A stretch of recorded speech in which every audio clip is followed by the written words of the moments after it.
Welcome back to the 2-Minute Warning, episode 478, back on the topic of the NFL today. Today, Jay and I are going to be looking at what we can expect from the Cleveland Browns in the 2021 season. Obviously, a team that had a great year as far as Browns history goes last year and looking to do even better in the next season. So again, Jay and I are going to be looking at what to expect from this Browns team in the upcoming season. But before we get into the video, question of the day, kind of an interesting one today. We're looking at Myles Garett, one of the best defensive front guys in the league, and we're looking at Aaron Donald, again, another one of the best guys in the league. And we want to know who you guys think would win in a fight between Aaron Donald and Myles Garett. And at the end of the video, Jay and I will talk about who we think would win that fight. So comment below who's going to win in a fight, Aaron Donald versus Myles Garett. But back on the topic of the Browns, Jay, what can we expect from them this year? I expect a lot from the Browns. I seriously think they could be the number one competitor against the Kansas City Chiefs in the AFC. Not to discredit the Buffalo Bills or even the Baltimore Ravens in their own division. And I'm actually very bullish on the Indianapolis Colts, but a lot of those teams have wild card answers. We don't know how Carson Wentz will be. We don't know how Lamar Jackson will be when he still doesn't have a receiver. The Buffalo Bills, we don't know if they'll address the run game. But when you look at the Cleveland Browns, they don't have really many holes. I mean, the receiving core, a healthy OBJ, Jarvis Landry, Rashard Higgins, Austin Hooper, David Njoku. That might be one of the best receiving cores in the NFL depth-wise. Backfield, we know that's the number one. Nick Chubb, Kareem Hunt, love that duo. Offensive line, highest paid, and probably top three, arguably top one offensive line. And at the defense, that was the only hole I saw on that team was on the secondary. The pass rush a little. Myles Garett is alone, but they added talk, and they have Sheldon Richardson as well. So I do think this pass rush will get better, but the secondary is where I was concerned. But they added Troy Hill, a great slot corner from the LA Rams, and they added John Johnson, a great safety from the LA Rams, and they already have Denzel Ward. This team is absolutely stacked. My only question mark, how will Baker Mayfield do?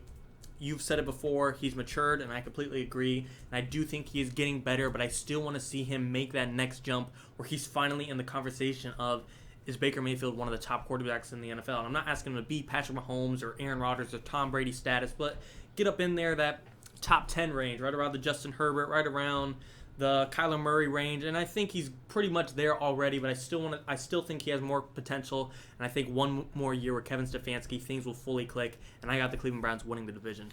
Yeah, again, on the same note, if I'm a Browns fan, I'm expecting this team to either win the division or be in the conversation to be able to do it all the way through the end of the season, even if Baltimore edges them out for it. But I think it's going to be between the Browns and the Ravens for this division, and I should fully expect, if I'm a Browns fan, for them to take the AFC North. I think that this is one of the most competitive divisions in football, but the Browns have made the steps up on all sides of the ball to take the division. And the key for me is Baker Mayfield. His rookie season is still his most touchdowns at 27, but last year he put up 26 and only 8 interceptions. So what I'm looking at for Baker Mayfield in the next season is to add a couple more touchdowns. I think he can hit 30 this year once he really starts to click again with the new coach and just kind of learning how to play mature football and make smarter throws. And I think he can cut down on those interceptions and get into the 6-7 interceptions range. Like I said, he only threw 8 last year, and that was with a first third of the season being kind of reckless with the football. So I think, again, I'm looking for the Browns to win the division, and I'm looking for Baker Mayfield to play smart, mature football and make good throws regardless whether they keep OBJ around or not. And then, of course, in the backfield, I'm expecting that 1-2 punch with Kareem Hunt and Nick Chubb to be just as effective as we all imagine it will be, two of the best running backs in the league on the same team. And then, of course, this defense, of course, with Troy Hill and just all around getting better. And I do think this Browns team should win that division. Yeah, 100%. And like you said, the backfield and Baker Mayfield with his numbers, I think a big reason we've seen those numbers take a dip is because of how good the backfield is with Nick Chubb and the addition of Kareem Hunt. If I'm not mistaken, I don't think they had Kareem Hunt his rookie year. I might be mistaken. But either way, Baker Mayfield and Kevin Stefanski, I think Kevin Stefanski at least understands that Baker Mayfield, all we need out of him is efficiency. If he drops down to the lowest interception percent in the league, we will win games with our backfield, with our defense. And Baker Mayfield, I'm not acting like he can't throw touchdowns, but I do think overall, as long as he's not turning over the ball and he's just managing the game, and right now, I do think he's around the title of a game manager, but I do think he has the potential to get past that. And once he does, this will be, I seriously think, the biggest threat to the Kansas City Chiefs in the AFC. A couple other teams out there, like I already said, but there's some teams that will make the playoffs this year, in my opinion, such as like the Chargers or Dolphins that can really make a splash in the playoffs. And I'm curious to see how Baker will do against one of those, like the Dolphins with a top 5 defense, or Herbert, who's emerging as a top quarterback in the NFL. And overall, even though I think we both have them winning the division and predicting that they will, we still need to see them get over the Lamar Jackson hump. Even though we think their team is just as good, they were 0-2 against the Ravens last year. It was really competitive in the last game, but still, until they get over that hump and actually beat the Ravens, nothing could be said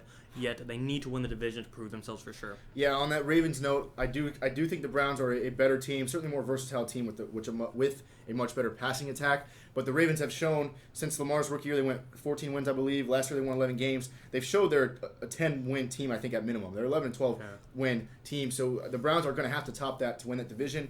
But you were just talking about not needing Baker to necessarily be a superstar, just play conservative football. Bringing up a game from last year, they beat Dallas 49-38 in a game where Baker only threw for 170 yards, but he did have 2 touchdowns and 0 interceptions. I think that's just a good example of what this team can do when Baker just kind of settles in and plays smart football and relies on his backfield to carry the weight of the offense and makes good throws in the right time, but doesn't force anything. Like I said, they won a game, put up 49 points, and only score 100 or only throw for 170 yards. I think that's the football I want to see from the Browns. Yeah, even though we think it's between the Browns and Ravens, we really can't completely discredit the Steelers and Bengals just yet. I don't think the Bengals will be a playoff team, and I do think Big Ben is just falling off a cliff. But until the season starts, we don't know. You never know. Joe Burrow could have an MVP season, come back off the ACL tear, and be ready to win MVP and fight for the playoffs. And Big Ben and his top 5 defense could be a playoff competitor as well. We can't just boil it down to just the Ravens. This is probably the second toughest division in the NFL outside of the NFC West. It's not going to be easy to win it, but I definitely think Baker Mayfield can get them there, and if not, the rest of the team is spotless in my opinion and could carry them there. Yeah, it seems weird to kind of not consider the Steelers because in my head I don't think they're going to win the division. I don't really have them in the conversation, but they were 11-0 last year, and in Week 11 they were Super Bowl favorites. So it does seem weird to keep them out of the conversation. But I just don't think the Steelers are really there. Again, it's Baltimore or the Browns. But I think the Browns can edge them out. I just really want to see Baker. Of course, this is his last year on his rookie contract, so I really want to see him play mature football and solidify his role as the future of the Browns. Because I know Baker Mayfield doesn't always say the smartest things in a press conference. I think Colin Cowherd made a joke the other day about if you're the Browns GM, you're just scared to death anytime he goes behind a microphone. But I do think he deserves some credit. He has worked. I think he's worked his way up with the Browns, and he's not as much of an idiot as I think a lot of people think he is. So I'm hoping that he solidifies his stock with the future of the Browns, for the future of the Browns. Yeah, you mentioning the contract's a big thing because, like I said, the Browns team I do think is all around spotless, but that comes with the price, and that team is all really expensive. Myles Garett, Denzel Ward, top players at their position. I already said the offensive line is the highest paid in the NFL. You're going to have to pay Kareem Hunt and Nick Chubb to keep them both in the receiving core. Odell is not cheap. Once Baker Mayfield is due for his big check as well, I'm not sure they're going to keep them all. And I'm not saying the Browns Super Bowl window is just this year, but I definitely think this is one of their biggest opportunities, and they definitely need to capitalize.